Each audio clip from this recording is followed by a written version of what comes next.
हम इसका वो देखते हैं, जो सवाल आपके बोर्ड एग्जाम में आ सकता है। तो तो हाँ, पहला क्वेश्चन, अब ऐसे करके आपके क्वेश्चन आएंगे, सवाल आएंगे। तो who is the author of what is wrong with Indian films, मतलब किसने ये लेख लिखा है कि हमारी फिल्मों में हम गलत क्या है हमारी फिल्मों में। तो अभी ये हमने पढ़ा है, सत्यजीत रे ही है ये। तो ये तो थोड़ा सा आसान जवाब था, आसान था। अब दूसरा सवाल, in which of the following international film festival Satyajit Ray received award. तो Venice, Cannes, Berlin, all of these. अब अगर आपको याद हो, हमने इधर पढ़ा था कि ये उन्होंने तीनों में किया था, वो हर जगह, वेनिस, कांस, बर्लिन, तीनों में उन्होंने पुरस्कार जीता था। तो विच ऑफ द फॉलोइंग मतलब बाहर के देशों के फेस्टिवलों में उनको किधर किधर पुरस्कार मिला है। तो Venice, Cannes, Berlin, all of these. तो हम करेंगे ऑल ऑफ दीज पे, इसका आंसर हुआ ऑल ऑफ दीज माने सारे, सारे ऊपर के, वेनिस, कांस, बर्लिन। तीसरा सवाल, Ray used to compose dash for his own film. ये हमने इसमें नहीं पढ़ा, पर इसका सही जवाब मतलब इस सवाल का मतलब हुआ कि सत्यजीत रे क्या बनाते थे अपनी फिल्म के लिए। स्क्रिप्ट बनाते थे, संगीत बनाते थे, गाने बनाते थे। अब सत्यजीत रे ने इतना बोला है अपने पूरे लेख में कि स्क्रिप्ट बनाना कितना जरूरी है, तो वो बनाते ही थे। अब उसके सिवाय वो क्या बनाते थे जो उनकी फिल्मों में एक बहुत बहुत अलग सी बात थी, वो संगीत था। वो अपनी संगीत फिल्मों का संगीत भी खुद बनाते थे। तो ये हमने इधर नहीं पढ़ा, पर ये एक बहुत जरूरी सवाल है आपके बोर्ड के लिए। चौथा क्वेश्चन है, which of the following film was produced by Satyajit रे। तो इनमें से कौन सी फिल्में बनाई गई थी, सत्यजीत रे ने बनाई थी। पत्थर पंचाली, शतरंज के खिलाड़ी, चारुलाता, और या सब कुछ ऊपर में से। अब हमने इधर पढ़ा था कि पत्थर पंचाली, अपराजितो, चारुलाता एंड शतरंज के खिलाड़ी, इन्होंने तीन चारों ये बनाई है। तो हम इधर करेंगे ऑल ऑफ दीज, मतलब सब कुछ ऊपर के में। पांचवा क्वेश्चन है, which of the following university conferred on Satyajit Ray an honorary doctorate degree, an honour which very few people have received.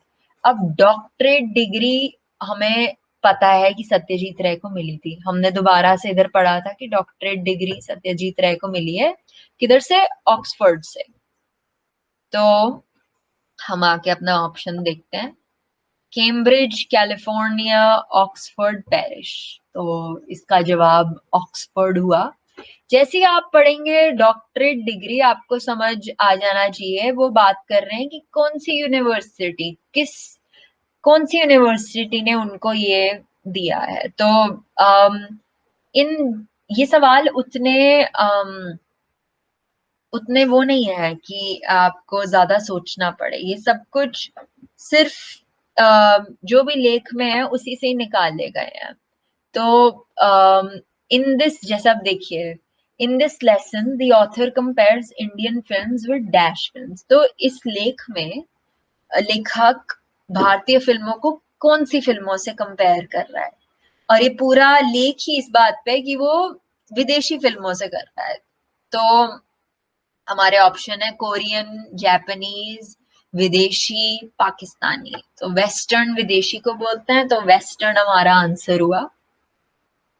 Question 7 है कि the cinema dash in various measures the function of poetry, music, painting, drama, architecture and a host of other measure environment.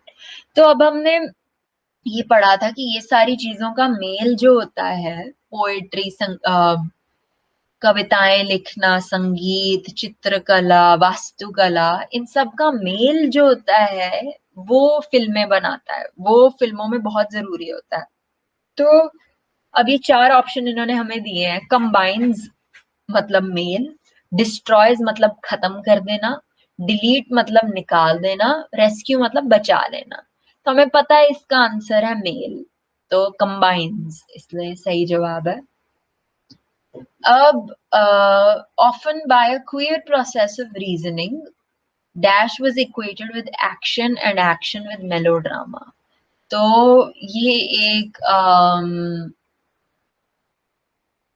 अब ये थोड़ा सा समझना जरूरी है।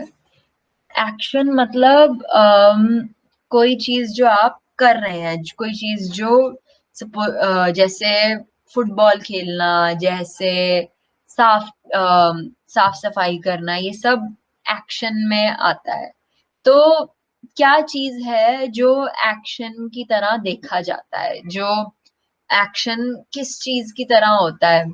तो इसमें लिखा हुआ है मूवमेंट, सही आंसर है। मूवमेंट मतलब हिला हिलना डुलना। तो अब आप हिलेंगे तभी आप कोई तभी आप कुछ साफ कर पाएंगे, तभी आप कोई अपना काम कर पाएंगे। तो इसका आंसर मूवमेंट है। फिर उसके बाद मैं बस एक सेकंड देखती हूँ कितने हैं। तो फिर उसके बाद जैसे एक दो और हम और कर लेते हैं। जैसे हाँ, ये वाला, what our cinema needs above everything else is a style, an idiom, a sort of dash of cinema which would be equally and recognizably Indian। तो हमारी भारतीय फिल्मों को क्या चाहिए? एक अंदाज चाहिए, एक भाषा चाहिए, और एक और चीज क्या चाहिए? हम देखते हैं। फाइनेंस मतलब पैसा चाहिए, स्टूडियो मतलब कोई जगह चाहिए इसको बनाने के लिए, कमिटी चाहिए, या बनावट चाहिए, अलग जैसे चित्र और कोई एक बनावट का भाषा चाहिए। तो इसका आंसर यही है कि हमें बनावट चाहिए, हमें पैसे नहीं चाहिए उसके लिए, हमें कोई जगह नहीं चाहिए, हमें कोई कमिटी नहीं चाहिए, हमें सिर्फ बनावट चाहिए उस चीज की। तो ये है लास्ट क्वेश्चन, लास्ट सवाल हम करते हैं। The raw material of cinema is dash itself. ये बहुत जरूरी क्वेश्चन है कि फिल्मों को बनाने के लिए रॉ मटेरियल क्या चाहिए, क्या क्या जरूरत है फिल्मों को बनाने के लिए। मेन जो कहीं से भी जो जो क्या हुआ, जो मेन चीज फिल्मों को बना रही है, हमें एक स्टूडियो चाहिए, हमें एक जगह चाहिए, हमें कैमरा चाहिए, हमें हॉल चाहिए, या हमें जिंदगी चाहिए।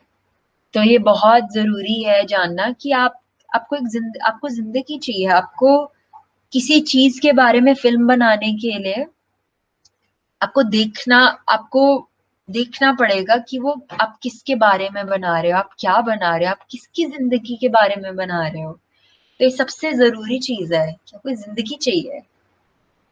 तो अब ऐसे करके आप जैसे अ,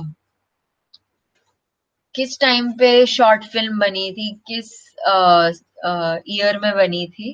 तो 1907, ये हमने इधर पढ़ा था। आपको ये डेट्स थोड़ी बहुत याद रख लेना कि सबसे पहली शॉर्ट फिल्म, जो छोटी फिल्म बनी थी, 1907 में बनी थी। और जो फीचर फिल्म माने जो बड़ी फिल्म थी, वो 1913 में बनी थी।